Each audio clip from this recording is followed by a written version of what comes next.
Hey guys, it's me coming to you again.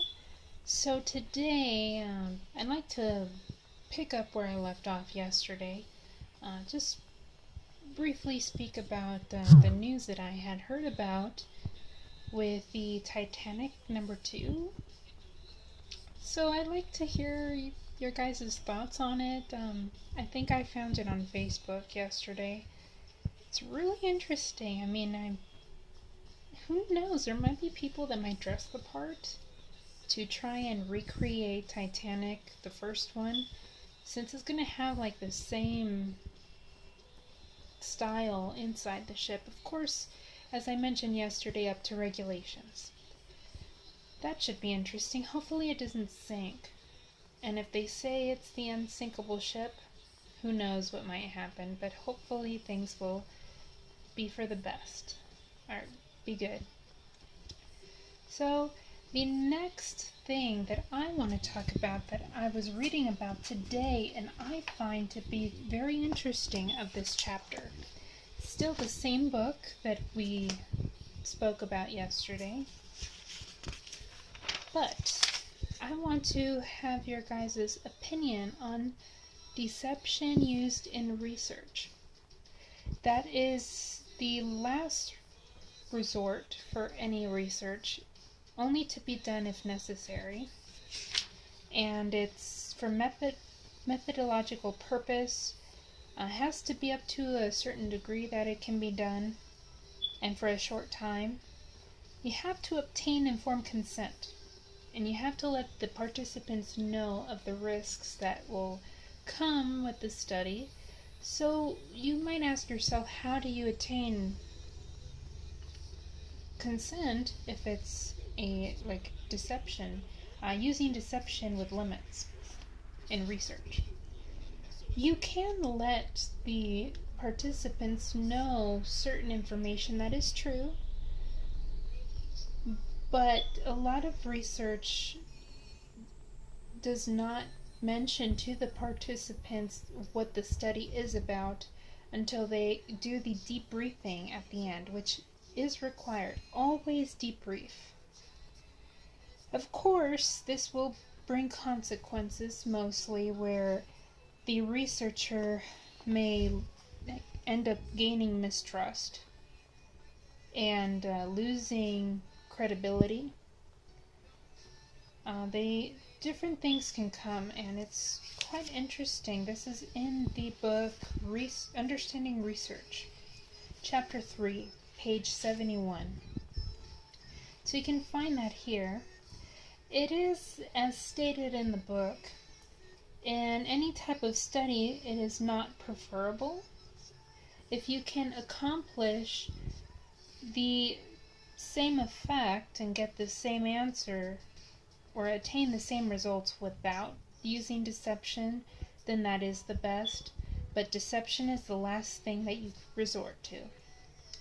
And it comes with these strict limits, of course. So you would have to describe the basic procedures involved in order to attain the informed consent. And it does give an example here, which made me think of this type of research. There is research where if you tell the participant what the study is about, they may tense up, change their behavior, change their body language, and possibly end up being non-cooperative.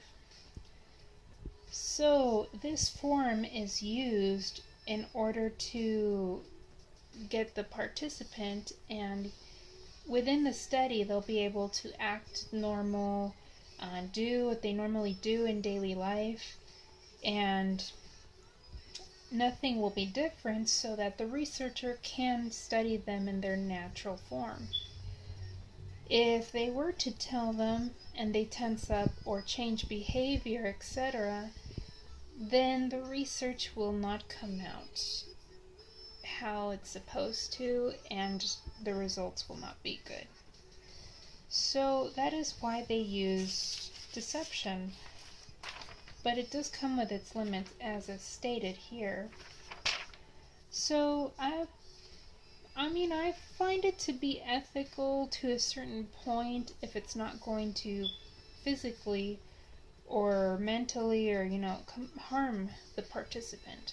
If it's a research that will be for the benefit of society, then it can be ethical, but as long as it's within its limits.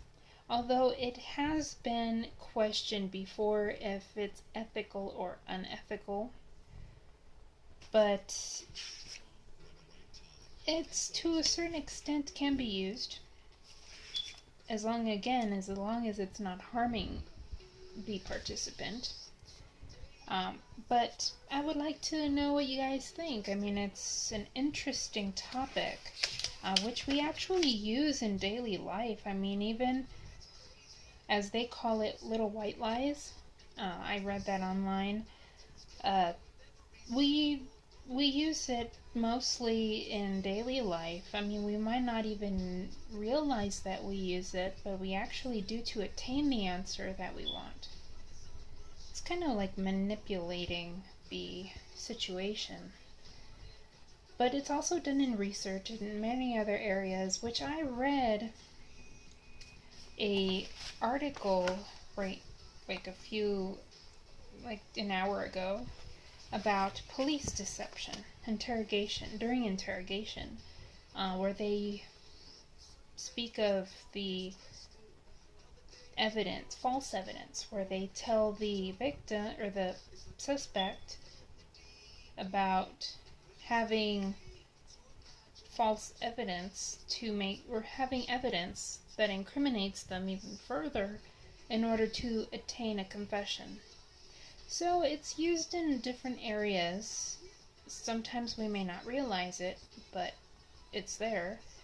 Research calls for it sometimes. So I'd like to see what you guys think. If it's ethical, unethical, what do you think of deception in research and even in other areas of daily life or anything you can think of? So comment down below in the comment section. Feel free to subscribe to my channel. As I go through psychology class, I will try and update my channel with some educational videos as well. And if I'm not looking straight, it's because I have the book here in front of me. But it's a very interesting book. So again, as I said yesterday, you can probably find it online or anywhere that would sell textbooks. But as long as you can get your hands on this book, it's an excellent book so far. And just let me know what you guys think. Again, ethical and unethical research with deception and even deception in other areas.